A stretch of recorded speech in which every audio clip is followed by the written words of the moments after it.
Hello, everyone. Welcome back to the WS YouTube channel. And this is part of the good stuff. This is the ebook series, and I'm very happy to have ebook author Chris Conselice with us today. Hi, Chris. Hey, Frank. How you doing? I am doing well on this September 7th of 2021. And where are you located, Chris? I am in West Bridgeford in the United Kingdom, and this is where I live. Very good. It's a town near, it's near Nottingham. Okay. Let's see. I'm in Phoenix, Arizona, and we are still quite toasty. Be another sun blaster today.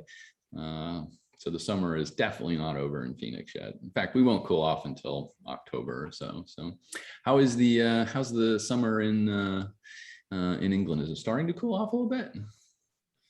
Today is the warmest day it's been in many weeks. I was away for a lot of August, so I don't know what happened here in terms of the weather, but summers generally are not very good in England, and any sunny, hot day is much appreciated. Today is one of them, luckily. Try out a little bit. Very cool. Yeah. Very cool. So Chris, what do you like to do for research? My main research is on galaxy formation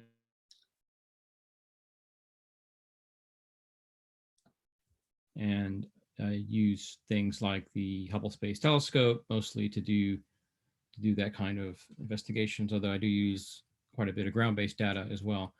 And just, figure out how galaxies are merging together, which is a big part of the book. We'll talk about how star formation happens, how galaxy populations change with their observables, but also trying to uncover the underlying physical features which make galaxies change through time. Very cool. Very cool. Yeah, it's fun. What gave you the idea to do an ebook? How'd that come up? Yeah, it's a good question, and honestly, I don't remember how it happened. I have a terrible memory. Did you volunteer or? I don't know if I did. I don't think I did. I think I was asked if I was interested in doing it, and I thought, sure, why not? It's a good time to do it before James Webb launches, which will really change this field a lot, which we might get to. Yeah.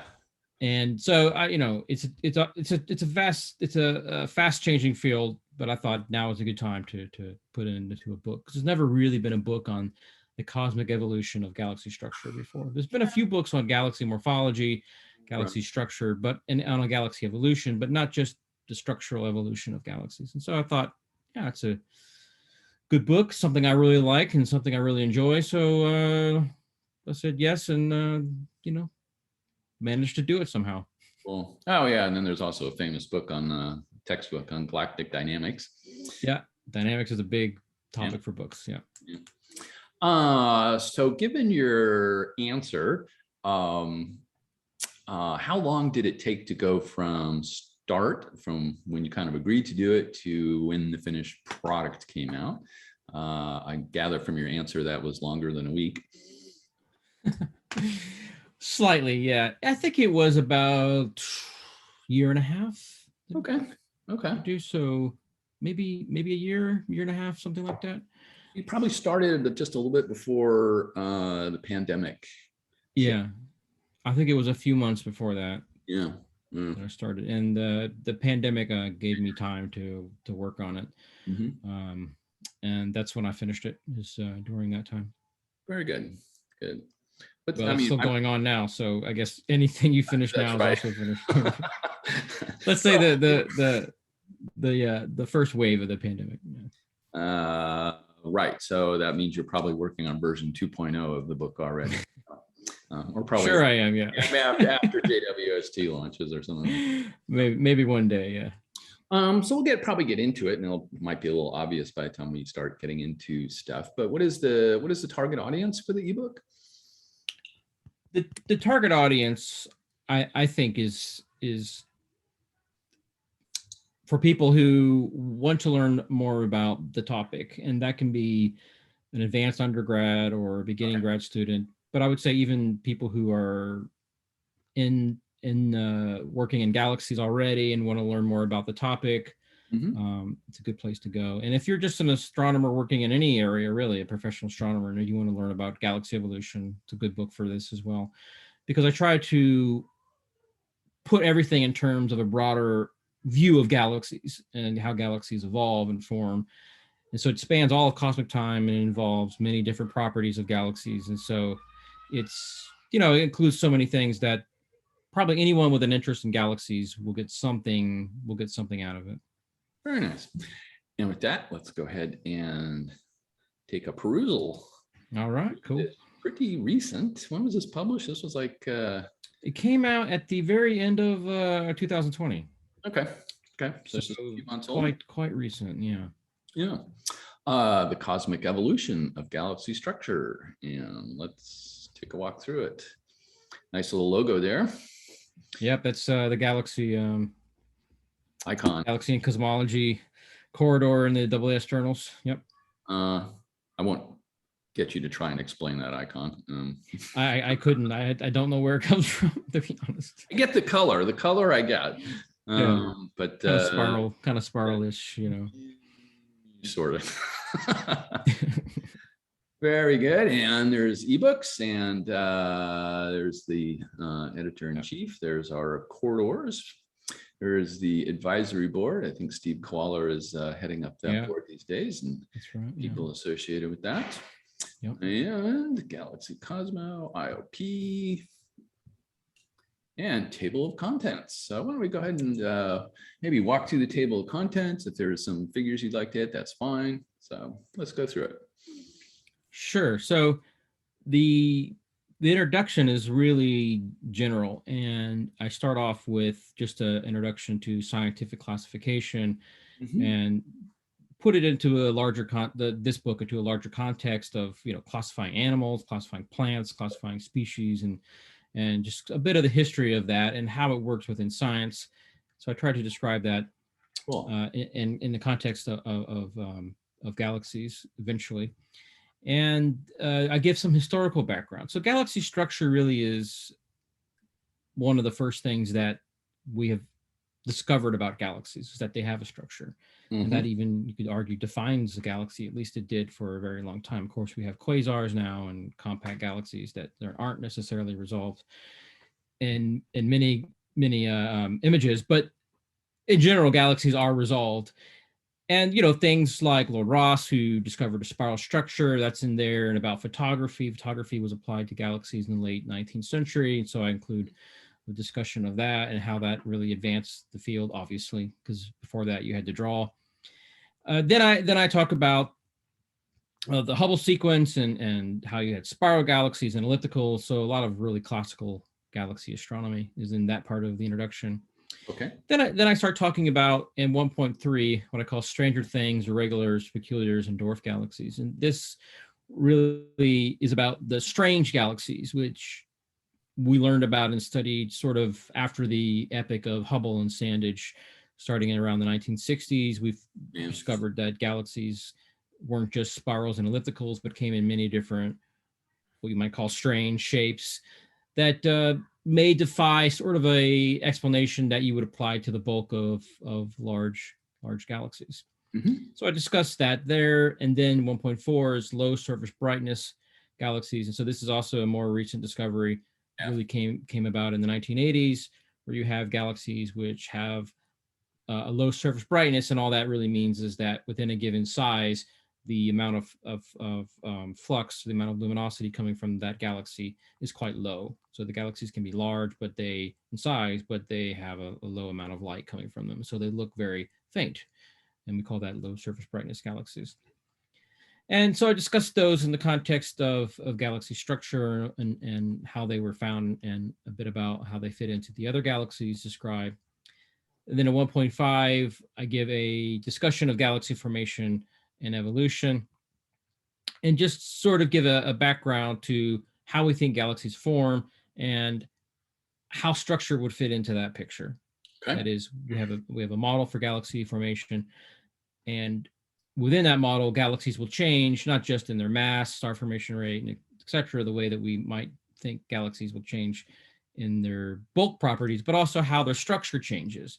And structure can mean many things. So first of all, we haven't talked about that. What do we mean by structure? So there's a couple of ways you can describe structure, and I discussed this in this chapter as well.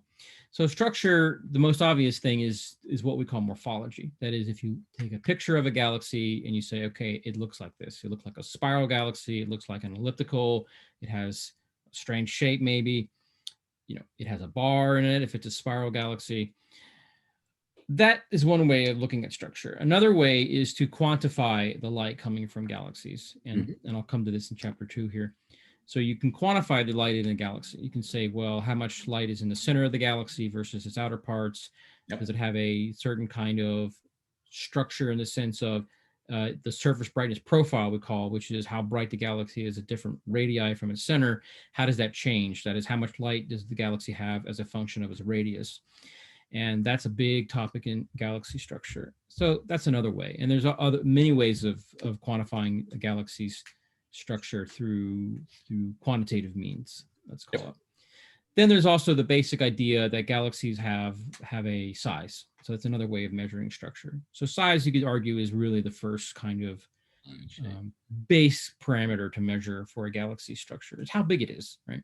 And that's very easy to understand. Galaxies can have different sizes, and by measuring that, you get some idea of its structure. It doesn't tell you about the morphology or its history in any obvious way, but at least it's something you can measure that is hopefully and sometimes easy to do, although there are issues with that as well. So that's really the introduction. Chapter 2 is what I would call my philosophical chapter in the book. Ooh, okay. Yeah. So chapter 1 is sort of history. Chapter 2 is sort of philosophy, and then the rest, don't worry, are more scientific. So chapter 2 is about galaxy structure and its meaning. Okay. And so you could ask, and some people ask still, and certainly have more in the past than they do today, does galaxy structure have any meaning? And so there are certainly people who have thought, even some very prominent astronomers have thought that, and they've told me to my face, that galaxy structure and galaxy morphology is useless, is not interesting, not suitable for scientific study. Well, maybe not quite that strong. Oh, wow. But is not an important aspect of galaxies. And of course, I disagree with that because I read a whole book on it and many papers. And I think that attitude is not so common anymore. But yeah, I could talk about this a little bit more. But we're philosophizing. Go. Yeah. So I was a postdoc at Caltech, and not necessarily the people at Caltech tell me this, but at Caltech and at other places where they have large telescopes through the 20th century, a lot of what was done, at least the second half of the 20th century, a lot of what was done was spectroscopy. And so you have lots of people who build their careers on spectroscopy. And so looking at galaxy pictures, what they might call looking at galaxy pictures, sort of seems kind of backwards a bit. Okay.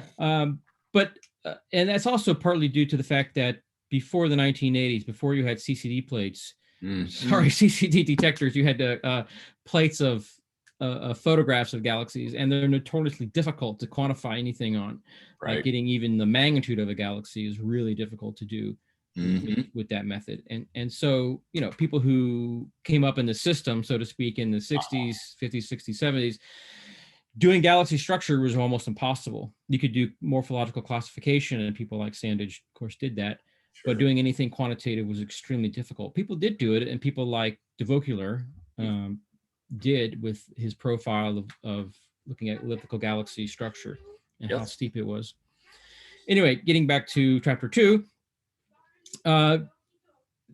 what you can ask, and this goes back to what I was just talking about, is galaxy structure really interesting? Is it important? Does it correlate with anything, or is it more like the weather, like I would call the weather, right? If you go outside and you look at the weather, you get clouds, sometimes you have thick clouds, no clouds, thin clouds. Does that have any fundamental property about, planets, the Earth or whatever? And, of course it does correlate with something, but it doesn't tell you a whole lot about what's going on underneath Earth, right? It doesn't tell you about what's happening with life or whatever.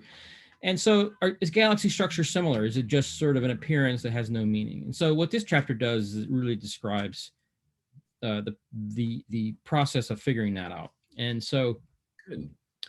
it shows how you can correlate. We can look at the plots in a bit, but it shows how you can correlate the mass of a galaxy, which is supposed to be or thought to be one of the most fundamental things about a galaxy, because many properties of galaxies correlate with its mass, and you can retrieve some idea of the mass of the galaxy through its structure. And I'm happy to discuss that if you want later. But other properties also correlate with structure, such as star formation and then galaxy mergers and interactions. So galaxies mergers and interactions is one that you can easily imagine correlates with structure, because if you have merging galaxies, then the galaxies will obviously become very distorted and very irregular. And so that obviously correlates with structure and star formation as well. If you have lots of star forming knots in a galaxy, then the galaxy structure will be clumpy. Basically, you have like lots of little clumps throughout the galaxy. And so these physical features which drive galaxy evolution definitely are measurable in the structure of the galaxy. And so this chapter describes that in some detail, and it even gives a way of classifying galaxies based on those parameters of mass, star formation, and mergers, and how you can retrieve those from the galaxy structure.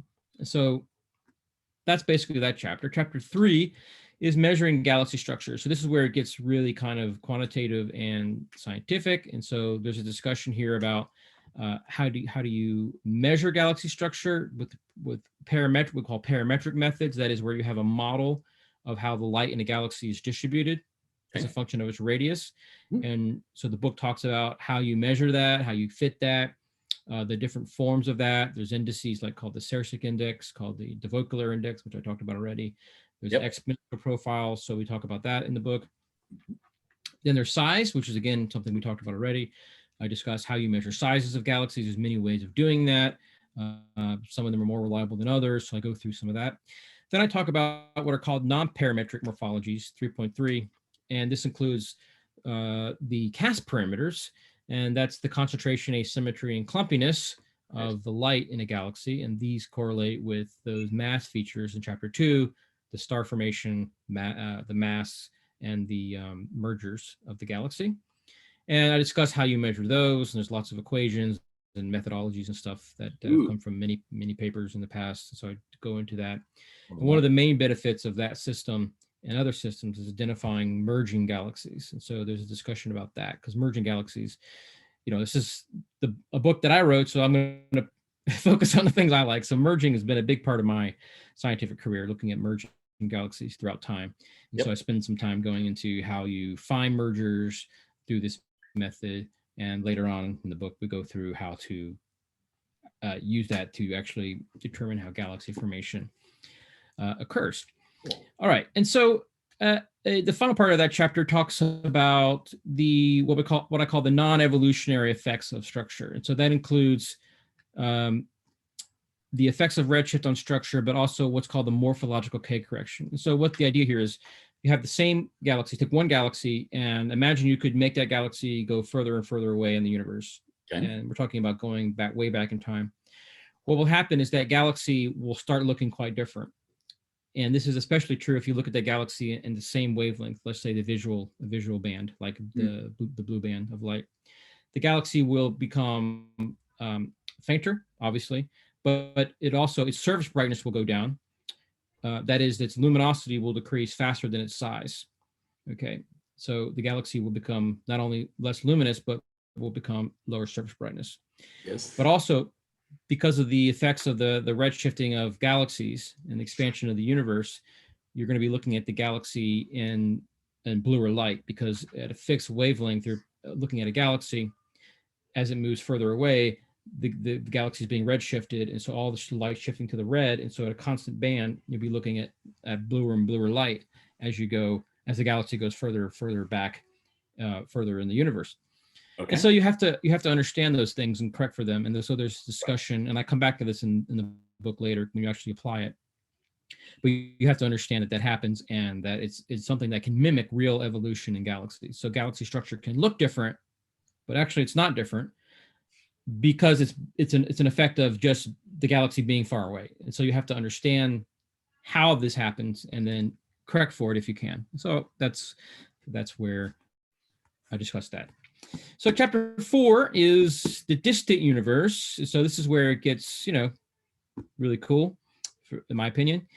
And we talk about the Hubble Space Telescope, which has really been a transformational instrument for this field of study. We wouldn't really know much about galaxy structural evolution without Hubble. It's absolutely critical telescope for this subject. And without it, this book would have been completely different, or probably not even be able to be written without Hubble. So we give a little bit of description of Hubble and the Hubble Deep Field, which is, of course, could be a whole conversation in itself, but that is where Hubble in 1995, in December 1995, stared at a very small place of the sky for about 2 weeks and took extremely deep pictures. And so this gave us a really deep view of the earliest galaxies.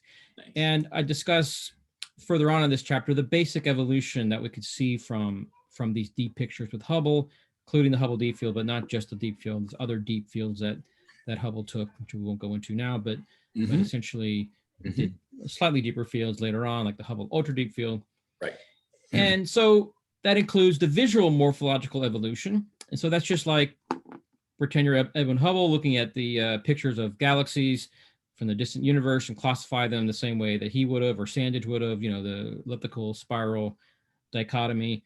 How does that evolve? And in fact, what you find is that the ellipticals and spiral galaxies are really common nearby, but when you go to the distant universe, they vanish and they're replaced by very peculiar irregular galaxies. And so I talk about that and talk about, just in an observational empirical way in that part of the chapter, what we see. Okay.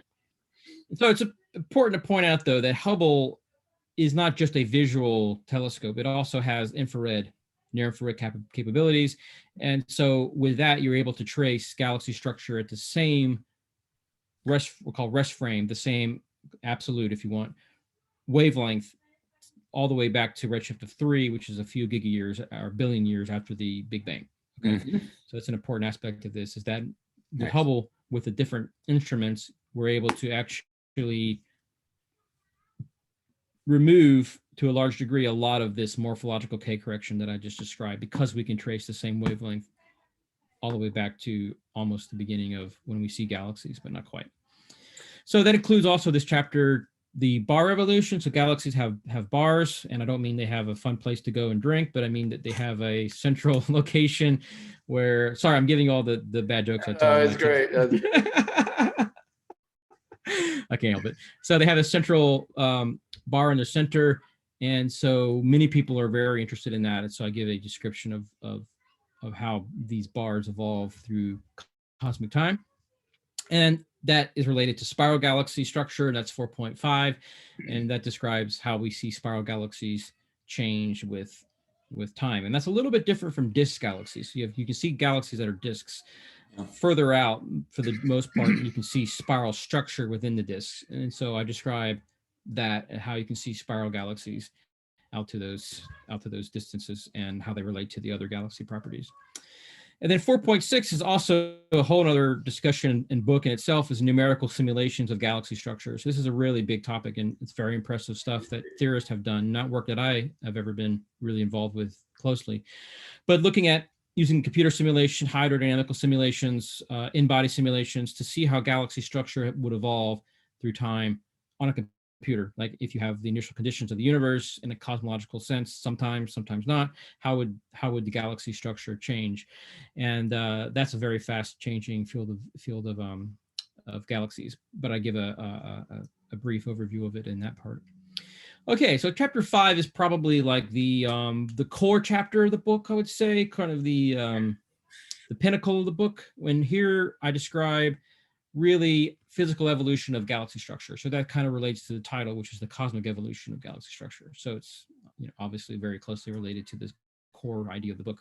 And in this chapter 5.1, I go through the nearby galaxy population and use it as a benchmark. So we know what's going on for nearby galaxies in terms of its structure. And I describe what that is so that we can actually figure out how evolution has occurred by comparing to that. And then I talk a bit about the distant universe, going through what the previous chapter has discussed, but more in a sense of an evolution. And that includes the morphological evolution at 5.3, 5.4, K corrections described again, and then the size evolution is described 5.5. And then I go to 5.6, which is the galaxy merger history, where I describe basically how we define mergers and how structure can be used to find mergers. And then I talk about the galaxy merger fraction derived based on structure, but also how it agrees with other methods like looking for galaxies in pairs, which is another way to find galaxies that are merging together.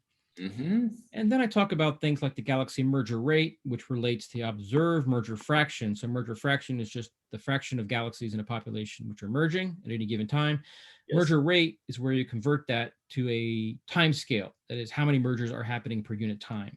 And that relates to the data, but also to the models that I described in chapter 4, the numerical simulations, because you don't know by looking at the galaxies themselves how long they're going to be in a merger phase, because you just get a snapshot of any one galaxy, and you don't know how long they've been in that phase or how long they will be in that phase, and so you need to use simulations to do that. So I discussed that quite a bit.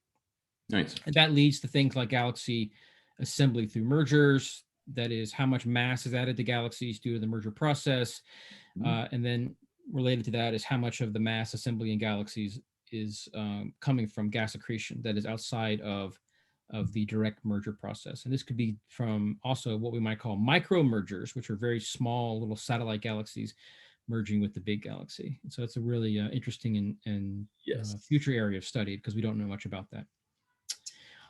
Okay, so continuing on. So chapter 6 is secondary products of evolution. And so this relates galaxy structural evolution, galaxy mergers, specifically to how star formation can be induced in galaxies.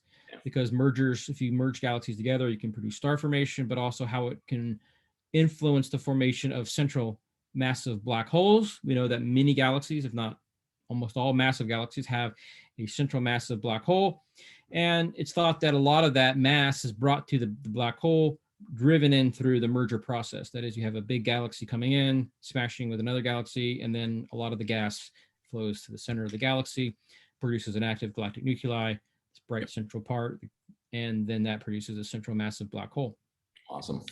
Yeah, it's pretty cool. And so I describe, the debate, because there is still a debate about both of those 6.1 and 6.2, star formation and the black holes, whether or not merging is a major aspect of that. And it's still very much an open question whether or not it is. So I give a background to that and give some evidence and discuss what is a likely solution to those. 6.3 is environment effects on structure. So this is again a huge topic, which could be its own book. Yes. But galaxy structure correlates with environment very strongly. So if you go into a very dense area, like a cluster of galaxies, you'll find more early type elliptical galaxies. Whereas if you go to a field area, like where you don't have many galaxies, just a few, the galaxies are more likely to be spiral or disky galaxies. And so I described that. And then we have some fun chapters at the end, chapter 7 and 8. Chapter 7 is also really looking towards the future, but it's applications of structural evolution to things which haven't really been done yet, or haven't been done very much. So one of them is using galaxy structure as a way to measure cosmology. And so I've written a couple of papers on this. And the galaxy merger history correlates quite strongly with the cosmology of the universe. And so if you have more dark matter, for example, an easy way to understand this is that if you have more dark matter, for example, and a higher dark matter density, I should say, then you will have more mergers because you have just more stuff. And so galaxies will smash together more. And if you have more dark energy, then the universe will be accelerating faster, maybe earlier, etc., depending on the parameters of dark energy. Right. And that will make galaxy mergers happen less. And so you can use this as a way to figure out how cosmology might have or the cosmological parameters, but also other features of cosmology, such as, and I talk about it here, um, the dark matter particle temperature is also quite strongly correlated with mergers. And the way you can explain that is simple. It's just if you have a different temperature of dark matter, you get a different number of galaxies of different masses, and then that will affect the number of mergers you can have. Because if you have very few low mass galaxies, then so if you have cold dark matter, you have a lot of little galaxies, so you'd see a lot of little mergers. If you had a warm dark matter, you'd have more massive galaxies, and that would produce different types of mergers. And so the idea is described in that chapter there, in that section. Yeah, so that's the basic part of the book. And then the future stuff, extended diffuse light 8.1, galaxy structure. Kind of one of the new places of investigation is to look at the outer parts of galaxies, because there you have lots of diffuse light that we really haven't studied yet, because galaxy images haven't been deep enough. But the new generation of telescopes, such as the Rubin and the Euclid telescope being led from Europe, these will go very deep on galaxies and can really see these outer structures. And that is a new area of galaxy structure that we haven't really studied in much detail. Only maybe a few hundred galaxies perhaps have had their outer light imaged in any detail. Then I talk about the circumgalactic medium, which is another really cool aspect. Again, it could be a whole book, and probably is a book.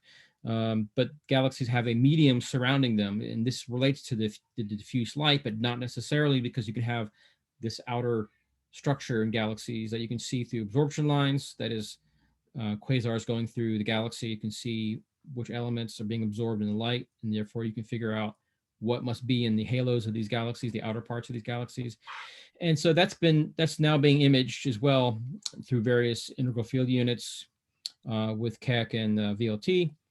And you can actually start seeing the outer kind of circumgalactic medium of galaxies. And that's a very exciting area.